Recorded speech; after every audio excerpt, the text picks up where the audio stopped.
as an investor or landlord, should you own your home or should you only rent property and not actually have money tied up in your own home? There's two schools of thought on this. One is, hey, look, it's your home. You want to be able to create something, gives a sense of nesting and home ownership, if you like, and a level of security. So you own your own home.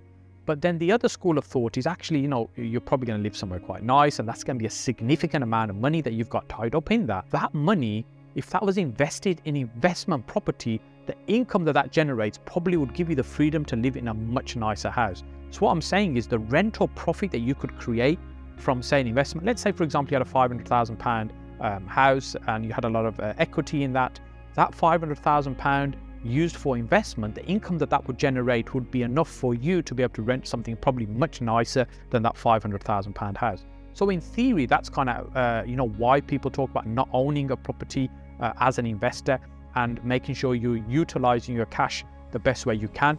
But I guess when you think about kids and school and just that sense of security, that's why people tend to purchase a home rather than just rely on investment income for them to be able to pick somewhere nice. And if I look at some of my friends that are investors and what they do, I'd say some of the younger ones, those in their 20s, probably don't own their home and just have investment property, whereas the older ones in their 40s, 50s, most of them own their home as well as investment property as well. I guess the reason they like the security of owning a home is because they can change that property the way they want. They can fit a new kitchen, they can put an extension on it, they can reconfigure it if they decide in 4 years' time if they want a different layout.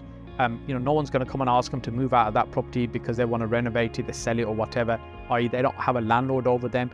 They have the freedom of choice. But at the same time, when you think about why people choose not to own property, especially these days when the world is so much smaller, you could be the other side of the world, you could be in Dubai, running your investment portfolios in the UK, and I know a number of people either doing that right now or in the process of about to do that, where they're moving overseas somewhere much nicer, warmer climate, lower taxes, but they're running their business still in the UK. They don't have a home here, and it's an investment property that they rely on that gives them the income.